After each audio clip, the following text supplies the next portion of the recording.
Hello students, कैसे हैं। स्वागत है एक बार फिर से आपका केमिस्ट्री क्लास में।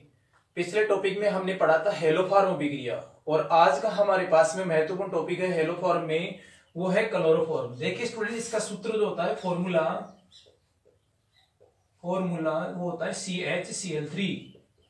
इसका आईयूपीएसी नाम देखिए, इसमें 3 क्लोरीन है और 1 कार्बन है, तो इसका आईयूपीएसी नाम हो जाएगा ट्राइक्लोरोमेथेन।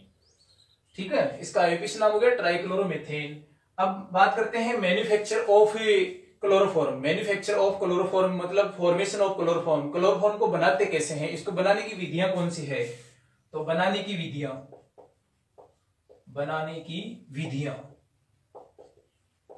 देखिए स्टूडेंट्स, बनाने की सबसे पहली विधि आती है प्रयोगशाला विधि, लेबोरेटरी मेथड। प्रयोगशाला विधि, लैब मेथड से क्लोरोफॉर्म बनाने के लिए, ट्राइक्लोरोमेथेन बनाने के लिए कौन कौन से ये रसायनों की जरूरत पड़ती है वो देखते हैं। कौन कौन से रसायन की आवश्यकता होती है। सबसे पहले देखिए एथेनॉल, या फिर हम ले सकते हैं एसीटोन। एथेनॉल या फिर एसीटोन, और साथ में लेते हैं विरंजक चूर्ण, और साथ में लेते हैं वाटर। इन सब की क्रिया से जो भी प्राप्त होगा वो प्रोडक्ट होगा क्लोरोफॉर्म।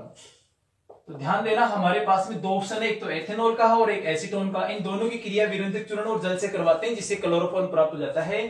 ये अभिक्रिया आती है हेलोफॉर्म के अंतर्गत आती है। किस अभिक्रिया के अंतर्गत आती है। हेलोफॉर्म अभिक्रिया के अंतर्गत आती है। हेलोफॉर्म अभिक्रिया। आपसे प्रश्न पूछा जा सकता है कि प्रयोगशाला में जो क्लोरोफॉर्म बनाते हैं वो कौन सी अभिक्रिया से बनाते हैं, तो आप बताएंगे हेलोफॉर्म अभिक्रिया से बनाते हैं। कौन कौन से इस यौगिकों की आवश्यकता होती है। एथेनॉल, एसीटोन, साथ में विरंजक चूर्ण लेते हैं, जल लेते हैं, जिससे क्लोरोफॉर्म प्राप्त हो जाता है। देखिए सबसे पहले एथेनॉल, सबसे पहले हम लेते हैं एथेनॉल। बनाने की विधियों में सबसे पहले हम ले रहे हैं यहां पर एथेनॉल। प्रयोगशाला में कैसे बनाते हैं एथेनॉल। स्टेप फर्स्ट देखिए, स्टेप फर्स्ट सबसे पहले विरंजक चूर्ण लेते हैं CaOCl2। विरंजक चूर्ण लेते हैं CaOCl2।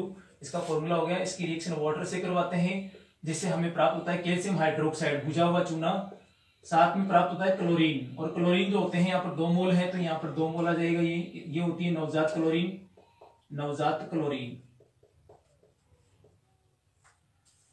सेकेंड स्टेप में, स्टेप सेकेंड में हम लेते हैं एथेनॉल। साथ में इसकी विक्रिया करवाते हैं क्लोरीन से। नवजात क्लोरीन एथेनॉल का ऑक्सीकरण एल्डिहाइड में कर देती है, एसिटिल्डिहाइड में, CH3CHO। साथ में HCl प्राप्त होगा, एसिटिल्डिहाइड। नवजात क्लोरीन के द्वारा एथेनॉल का ऑक्सीकरण हो जाता है, किसमें, एसिटिल्डिहाइड में। यहां पर क्लोरीन के 2 मोल लेते हैं, एक हाइड्रोजन यहां से जाएगा, एक हाइड्रोजन ऑक्सीजन के साथ में जुड़ा हुआ चला जाएगा, 2 HCl। एसिटिल्डिहाइड प्राप्त होगा, CH3CHO। स्टेप सेकंड के बाद में देखिए स्टेप थर्ड में क्या होता है, एसिटिल्डिहाइड, और इसकी विक्रिया क्लोरीन से करवाते हैं, जिससे एसिटिल्डिहाइड का कहलाता है क्लोरोनीकरण। क्लोरोनेशन ऑफ एसिटिल्डिहाइड, क्लोरोनीकरण पर हमें प्राप्त होता है ट्राइक्लोरो एसिटिल्डिहाइड, CCl3CHO प्लस हाइड्रोक्लोरिक अम्ल प्राप्त होता है HCl के रूप में। संतुलित करने के लिए 6 मोल लेते हैं क्लोरीन के, तो 3 हाइड्रोजन और 3 क्लोरीन मिलकर बनाते हैं CCl3। 3 हाइड्रोजन और 3 क्लोरीन मिलकर बनाते हैं 3HCl, और 3 क्लोरीन यहां शिफ्ट हो जाते हैं। इसको बोलते हैं ट्राइक्लोरो एसिटिल्डिहाइड।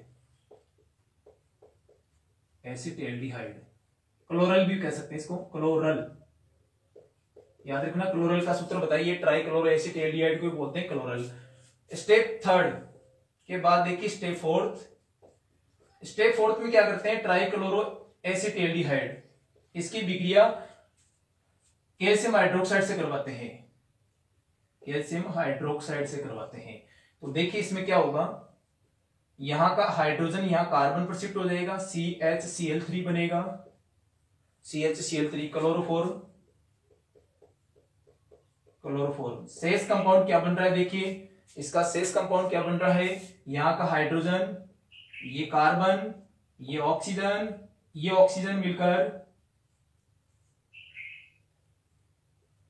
ये बनाते हैं कैल्शियम फॉर्मेट। कैल्शियम फॉर्मेट बनेगा। संतुलित करने के लिए यहां पर ट्राइक्लोरोएसिटेल्डिहाइड, इसके 2 मोल लेते हैं। ट्राइक्लोरोएसिटेल्डिहाइड कितने मोल लेते हैं, 2 मोल लेते हैं, जिसे क्लोरोफॉर्म के भी 2 मोल प्राप्त हो जाते हैं। तो ये था एथेनॉल से प्रयोगशाला में क्लोरोफॉर्म कैसे बनाते हैं, इस विधि के द्वारा बनाते हैं। सबसे पहले स्टेप फर्स्ट में विरंजक चूर्ण की विक्रिया जल से करवाते हैं, जिससे कि कैल्शियम हाइड्रोक्साइड प्राप्त होता है और नवजात क्लोरीन प्राप्त होती है। नवजात क्लोरीन एथेनॉल का ऑक्सीकरण एसिटेल्डिहाइड में कर देती है। एसिटेल्डिहाइड का क्लोरोनीकरण करवाते हैं तो ट्राइक्लोरोएसिटेल्डिहाइड प्राप्त होता है, जिसे क्लोरल बोलते हैं। क्लोरल की विक्रिया कैल्शियम हाइड्रोक्साइड से करवाते हैं, जिससे क्लोरोफॉर्म प्राप्त हो जाता है।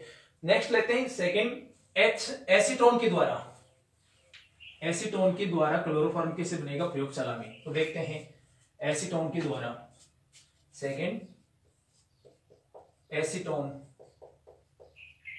के द्वारा देखिए सबसे पहले स्टेप फर्स्ट, इसमें लेते हैं विरंजक चूर्ण CaOCl2 और इसका जल अपघटन करवाते हैं, जिससे प्राप्त होता है कैल्शियम हाइड्रोक्साइड प्लस साथ में क्लोरीन प्राप्त होती है, नवजात क्लोरीन।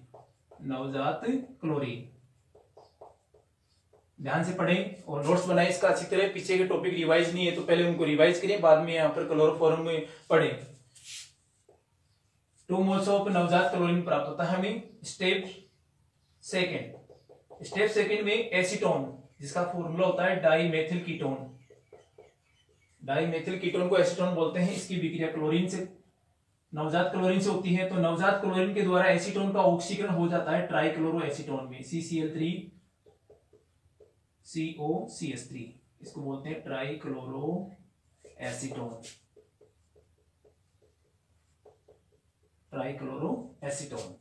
साथ में हाइड्रोक्लोरिक अम्ल HCl। इस इक्वेशन को बैलेंस में लाने के लिए 6 मोल क्लोरीन के लेते हैं, तो 3 हाइड्रोजन 3 क्लोरीन मिलकर बनाते हैं 3 HCl। 3 क्लोरीन यहां शिफ्ट हो जाते हैं, ट्राइक्लोरोएसीटोन। स्टेप थर्ड में ट्राइक्लोरोएसीटोन, इसकी विक्रिया कैल्शियम हाइड्रोक्साइड से होती है, CaOH का ट्वाइस, जिससे प्राप्त होता है, देखो क्या यहां का H यहां शिफ्ट हो जाएगा, तो 2 हाइड्रोजन याद रखना यहां पर, तो यहां प्राप्त होगा CHCl3 क्लोरोफॉर्म। साथ में CH3, पहले की तरह हमने H लिया था, अब लेंगे CH3, फिर आ जाएगा कार्बन, फिर ये ऑक्सीजन, फिर यहां के ऑक्सीजन और ये कैल्शियम। इसको बोलते हैं कैल्शियम एसीटेट। पहले बोला था हमने कैल्शियम फॉर्मेट, कैल्शियम एसीटेट। इस विक्रिया को बैलेंस में लाने के लिए क्या करते हैं, ट्राइक्लोरोएसीटोन के 2 मोल लेते हैं, तो क्लोरोफॉर्म के भी कितने मोल प्राप्त होंगे, 2 मोल प्राप्त हो जाएंगे। तो प्रयोगशाला में हमें क्लोरोफॉर्म को कैसे बनाते हैं, एथेनॉल के द्वारा और एक एसीटोन के द्वारा बनाते हैं। प्रयोगशाला विधि की जो डायग्राम है, इसका चित्र है प्रयोगशाला विधि का, वो आगे देखिए वीडियो के इस विक्रिया के जस्ट आगे मिल जाएगा आपको, और विधि भी मिल जाएगी। विधि में क्या होता है, एक हम 500 ml वाला गोल पेंदे वाला फ्लास्क लेते हैं, जिसमें आपको क्या करना है, 100 ग्राम विरंजक चूर्ण लेना है और 200 ml पानी लेना है और 25 ml या तो एथेनॉल ले लो या एसीटोन ले लो। इन सबको मिलाकर गर्म करते हैं, जिससे गोल पेंदे वाले फ्लास्क से होता हुआ संघनित्र में चला जाता है और ग्राही में एकत्रित हो जाता है। जहां जल के ऊपर एकत्रित हो जाता है, ग्राही में जल के ऊपर एकत्रित हो जाता है। इसके बाद क्या करना है, क्लोरोफॉर्म को NaOH विलयन के द्वारा तनु करके और निर्जल CaCl2 द्वारा उसको सुखा लेते हैं और पुनः आश्रित करने पर शुद्ध क्लोरोफॉर्म प्राप्त हो जाता है। तो आपको करना क्या है, गोल पेंदे वाले फ्लास्क में 500 ml का फ्लास्क ले लो और उसमें 100 ग्राम विनोजिक चूर्ण, 200 ml पानी लेना है और 25 ml एथेनॉल या एसीटोन लेकर और उनको बालूष्मक पर गर्म कर लो, जिससे प्राप्त क्लोरोफॉर्म संगमीटर से होता हुआ ग्राही में रखे जल के ऊपर एकत्रित हो जाता है, जिसे NaOH विलयन के द्वारा तनु कर लेते हैं और निर्जल CaCl2 द्वारा सुखाकर पुनः आश्रित करने पर शुद्ध क्लोरोफॉर्म प्राप्त हो जाता है। आपको चित्र इस सब विक्रिया के जस्ट बाद में मिल जाएगा, आपको विधि भी मिल जाएगी, इसको ध्यान से पढ़ेंगे और नोट्स बनाएंगे, डायग्राम बनाएंगे उसका